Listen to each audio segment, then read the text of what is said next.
I think you had mentioned earlier that you read this book about selling and getting an outrageous price for your business. So you interviewed a few bankers.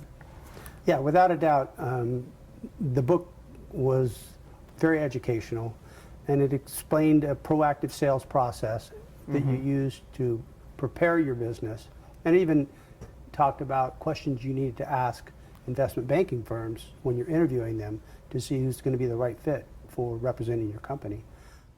When I started this process to sell the company, somebody said to me, Karen, you know this world so well, you might not need a banker, and your numbers are so good, you might not need a banker.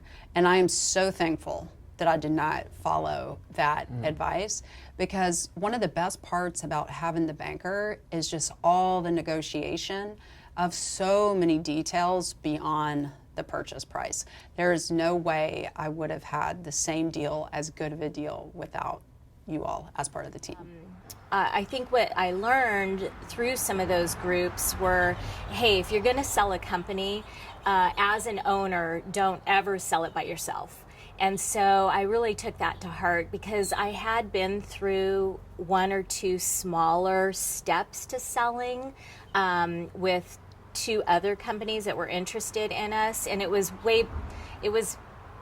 not a good time to sell, but I didn't know. And I definitely want to go into selling hand in hand with someone that really knows what they're doing and can kind of have my back.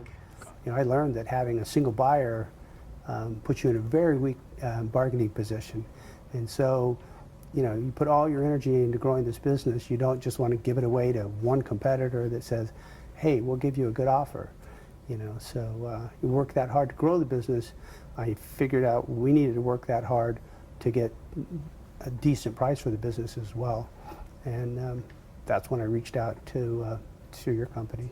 And I felt like brokers were just too focused on maybe more of a smaller type company, and I felt like I wanted a company to come in, one, because I wanted my people to be taken care of, and the other piece too was I was looking to do more of an exit and not stick around, and so I thought that would be a good way as well. And so I thought going with a banker would be better.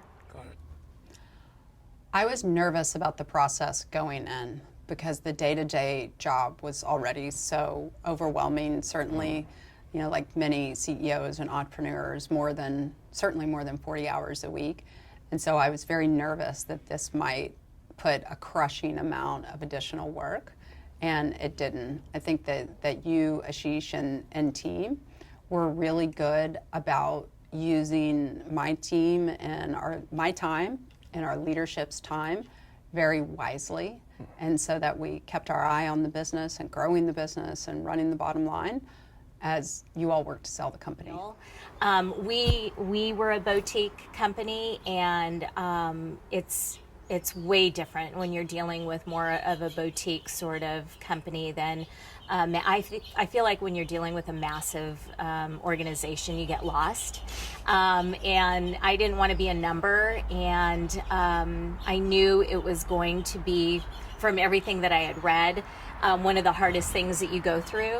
And so I just wanted to make sure I was taken care of, and that I had a direct line of communication with someone daily if that's what was needed, and that was really important to me.